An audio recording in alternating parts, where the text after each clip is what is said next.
It seemed like a love story from a time gone by. David Deist and Sandy Bowes met in high school and fell in love. They went to the same college, got married after graduation, and started a family. The Deists were church-going people, pretty conservative, well thought of. He was an insurance salesman, making a lot of money. They had 3 kids. Sandy had her own business, boarding horses in a stable on their land. Sandy was very good with horses. She loved the horses. Her favorite place was to be in the barn. Very favorite. It was to be there. Out of any place you could tell, she just beamed when she was in the barn. But Sandy soon learned the horse business can be dangerous. Sandy said one of the horses got spooked and kicked her in the head. Bleeding profusely and barely conscious, Sandy was able to crawl to her neighbor's house for help. After the accident, Sandra started experiencing extreme difficulties, mood swings, severe depression. After about a year, it got to the point where I believed that she was in such a state that their marriage had deteriorated completely. Sandy's doctor prescribed antidepressants. They appeared to be working until 18 months after her accident, David Deist called 911. 911, what is your emergency? Ma'am, my wife just tried to kill herself again. I think she did it this time. Okay, what did she do? She shot herself. Okay, where did she shoot herself in? In the head. An ambulance rushed Sandy to a nearby hospital, but she was declared dead on arrival. And I said, no. And it's just hard to believe because she was so young. Is what it was. She was only 40 years old. In Sandy's bedroom was a 9mm semi-automatic pistol the family owned for protection. David Deist told police he and Sandy were having marital problems and no longer slept together. Sandy slept in the master bedroom. David slept on the sofa in the family room. He told me that he had heard a shot and responded to the bedroom where his wife was asleep and found her. He took the gun out of her hand, laid it on the bed, ran back out of the room and called 911. The children were in their bedrooms. They said they heard their father downstairs. They can hear his movement immediately after hearing the noises or shots. They can hear his movement from the den area through the other 3 rooms, opening the door to the bedroom and going in. This corroborated David's story, but just to be sure, police confiscated David's clothing. At that point, they did make a visual inspection of the shirt and the pants, and their report indicated that it was negative for blood staining. To make certain nothing was left undone, police asked David to take a lie detector test. He passed. We didn't have any reason to dispute his story. And quite frankly, given his background, the fact that he appeared to be a stable, normal guy with a family and a good job and some community involvement and stuff, we basically gave him the benefit of the doubt and kind of accepted what he had said. But if it was a suicide, why didn't Sandy leave a note?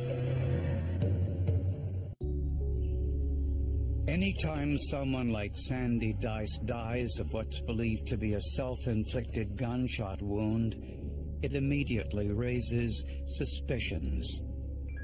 Statistically, it's rare that a woman uses a pistol to kill herself. As is our custom, we do perform autopsies on suicide victims. We are under law obligated to investigate such deaths. In examining Sandy Deist's head injuries, the forensic pathologist expected to find a single bullet wound, but he found something else. At that point, he said, "Oh, I think you should come see this." They found not one, but 2 entrance wounds, 1.5 inches apart. It did show 2 separate wound tracks right through the middle of the brain, each one of them, indicating that the first one had to be incapacitating. And this ain't right. She's got 2 in her head now. Dr. Colt immediate statement was, that can't be.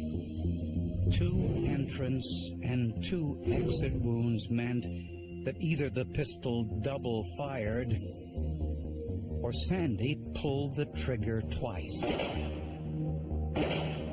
I have had a number of cases in my own experience, and there have been a number reported in the literature of more than one suicidal gunshot wound to the head. The common denominator in all those cases is that the first shot was not incapacitating.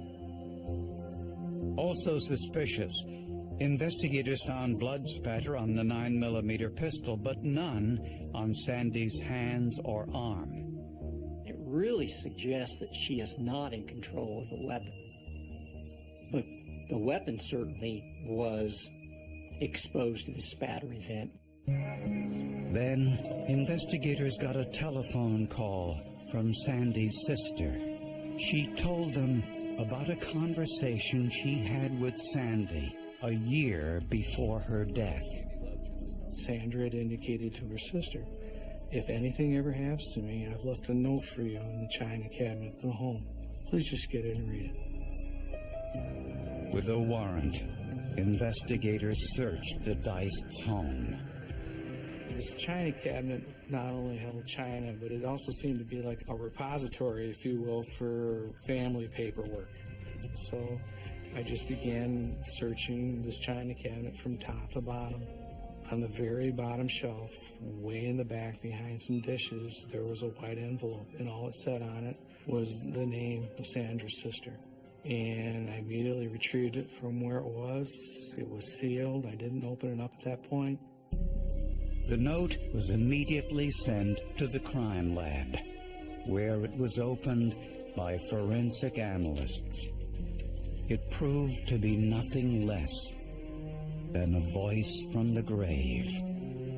To anyone interested in what happened to me, look first to David Deist. He could be my killer.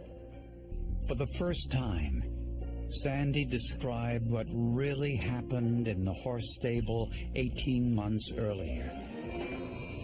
On November 19th, my accident was no accident. David beat me with a hammer axe. He came up from behind while I was in Dexter's stall. Hit me repeatedly.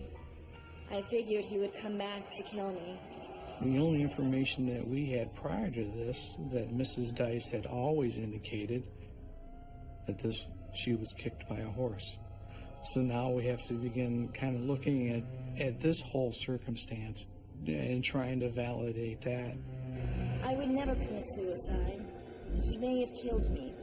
Respectfully, Sandra A. Deist. Investigators sent the note to a forensic document examiner who compared the handwriting to Sandy's known handwriting samples. He found it to be consistent. Scientists found a fingerprint on the letter. It was Sandy's. And DNA testing confirmed that Sandy licked the envelope to seal it. We were all stunned. I mean, it was kind of a jaw dropper. You just don't see those kinds of things in a case.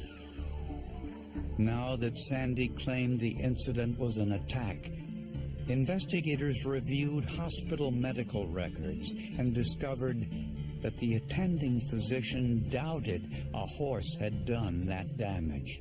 They were semicircular in nature, and there were a number of them, and they put lacerations in her head, which she had to staple shut, and he said it just didn't look like any horse kick injury I'd ever seen.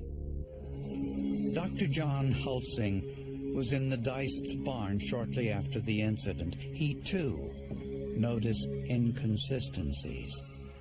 I went in that stall, And I couldn't find any blood on the wall where this reportedly happened. It was all outside of the stall in the walk-in area. David Deist was confronted with the letter and denied that the incident was anything other than an accident. But he did make a confession. He admitted he was having an affair with his secretary, Linda Ryan, and that Sandy had found out about it. David also gave police a voicemail Sandy left on his office phone. He said it proved she was suicidal. David, as far as I'm concerned, my Christmas is over, my life is over, and you can go on without me. I don't know what else to say. Enjoy your work.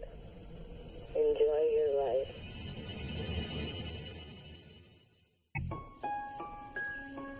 Police now had evidence that Sandy Deist's horse barn incident was no accident. In a letter found among her private papers, Sandy described the incident as a murder attempt perpetrated by her husband. My accident was no accident. Look first to David Deist.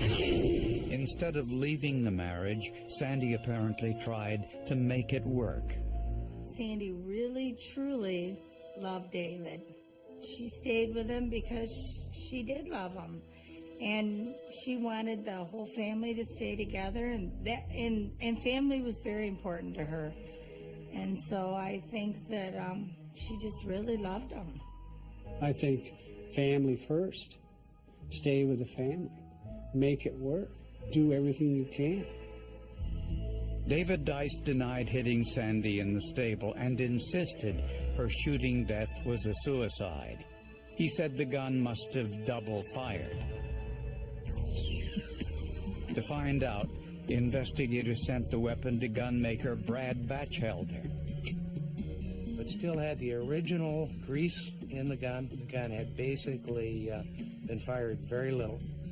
There was almost no wear on the gun whatsoever. The gun was designed for safety. It could not be fired without a complete pull of the trigger. Various safety mechanisms had to be in place for this to happen. All there to prevent an accidental discharge. So that gun can't accidentally, through recoil or slam firing or dropping or any malfunction that I've been exposed to thus far, involuntarily fire a second shot without full manipulation of the trigger. And tests showed that this trigger was difficult to pull. On most pistols, it takes between 4 and 6 pounds of pressure to pull the trigger. But this gun required almost 12 pounds of pressure. The conclusion, the gun could not have double fired. One of the beautiful things about mechanisms is they don't think. They'll either function or malfunction. It is very easy with a right amount of background knowledge to look at a mechanism and determine if in fact it could or did fail. With that knowledge, it makes it very hard for me to believe that story. But it is possible for a suicide victim to shoot herself more than once. In 30 years, I've encountered 2 situations where a weapon ultimately was fired twice during a suicide event. It's not the typical, but it's not unheard of. But in Sandy's case, doctors say either shot would have caused massive brain injuries and would have killed her instantly. But what the wounds did that she received from that first bullet was it went right through the center of her brain that controls your motor functions. The thalamus, the hypothalamus, and the basal ganglia were all destroyed in that first shot. So she was incapable of squeezing the trigger a second time. The fact that she had 2 contact gunshot wounds of the head, each of which would be instantly incapacitating and nearly instantly fatal, were sufficient for me to conclude that this was a homicide and not the suicide as it appeared to be. But if David Deist shot his wife 2 times at close range, why was there no blood spatter on his shirt? When the clothing was sent over, it was labeled as a suicide, not a homicide investigation. They just basically held it up and looked at it with a naked eye. The clothing was examined again. This time, criminalists used a high-powered microscope connected to a video camera. Under high magnification, there were stains invisible to the naked eye. Tiny, microscopic blood stains. These stains are referred to as backspatter. They're coming from the entry wound, and they're actually ejected back towards the shooter. The blood penetrated into the fabric weave, the signature sign of high-velocity blood spatter. And there was high-velocity blood spatter on the back sleeve of David's shirt. Finding the spatter on the back of Mr. Deist's sleeve, I think, is rather telling, because it suggests that his arm is not just down, but rather it's extended and up at the moment of that spatter event, which is consistent with the position that one would have to be in if they're firing a weapon into Mrs. Deist. David Deist was arrested and charged with first-degree murder. He continued to maintain his innocence. He said when he found Sandy, she was coughing, which explained how her blood got onto his shirt. It would be up to a jury to decide if David Deist was lying or telling the truth. Prosecutors didn't have to look very hard to learn the motive for Sandy Deist's murder. The Deists were heavily in debt. All income that was coming into the Deist home was absolutely going out in expenditures. There was no money left over. David Deist was an insurance agent, and he had written a $500,000 insurance policy on Sandy's life, which would pay even in the event of suicide. And prosecutors also learned that David's lover, his secretary, was insisting he leave Sandy immediately. By having her out of the picture being dead, as opposed to just divorcing her, he avoids paying alimony, child support, and adding further financial woe to his particular situation. So, I mean, the motives were the oldest ones in the world, money and women, and he had both of them. With $500,000 worth of life insurance on Sandy, prosecutors think David Deist chose murder over divorce. They believe the first attempt on Sandy's life took place in the horse stable. Sandy's letter said David hit her on the back of her head with an axe hammer.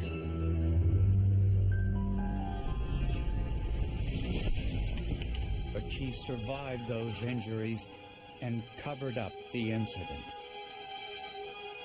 18 months later, with David and Sandy sleeping separately, prosecutors believe David slipped into Sandy's bedroom shortly before dawn and used the pistol he kept in the closet.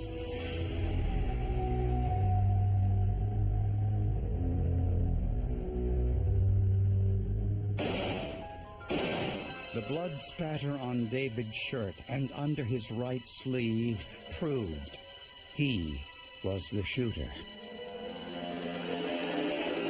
David left the gun on the bed, then called 911.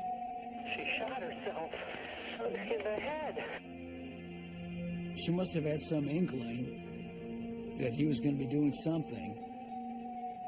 And here's the guy who thought he was smart enough to get away with it. If not for that second shot. After he was arrested, David Deist continued to tell anyone who would listen that he was innocent. He claimed the gun double-fired, and that his wife's letter was actually an attempt to frame him for her death. During his trial, David Deist took the stand to tell the jury his side of the story. Nothing was ever good. Everything was always bad. That kind of mindset. That's what she thought, that's what she said, that's how she expressed herself. But most trial observers said David's testimony hurt him more than it helped him. You know, it was almost kind of lighthearted, jolly. I said this to someone right afterwards. He testified like the insurance salesman that he was. After a month-long trial, the jury made its decision. All 12 jurors being in agreement find that the defendant, David Deist, is, as to count 1, guilty of murder in the first degree. David Deist was sentenced to life in prison with no possibility of parole. I am the best expert witness in this entire case because I know what I did and I know what I did not do that morning. I am innocent and I will maintain my innocence for the rest of my life. Oh, he's guilty. David Deist is guilty. He's, I think he's a coward. He's cold-hearted murder. He can stick to his story all he wants, but there's nothing that supports it. Certainly none of the evidence we found. He wanted it all. The kids, he didn't want to lose the kids, he didn't want to lose the house, he didn't want to lose nothing. Those things he would have lost if he'd gotten divorced. And he knows that. Prosecutors don't think David's girlfriend, Linda Ryan, had anything to do with the murder. But questions about the case remain. Why did David fire the second shot? Did he think that he needed to shoot her once, did so, but then she wasn't dead and he figured he had to finish the job? That's possible. Did something that happened that night that it angered him so much that he wanted to walk into the bedroom and absolutely hold the gun to his wife's head and shoot her not once, but shoot her twice, and then say it was a suicide? It just doesn't add up. I don't know if I'll ever be able to answer that question. Forensics were the case. If we don't get DNA off that envelope and fingerprints off the letter, we can't authenticate that she had written that. If we don't have the autopsy results that we have and the blood spatter results that we have, you know, we've got a whole different ballgame here.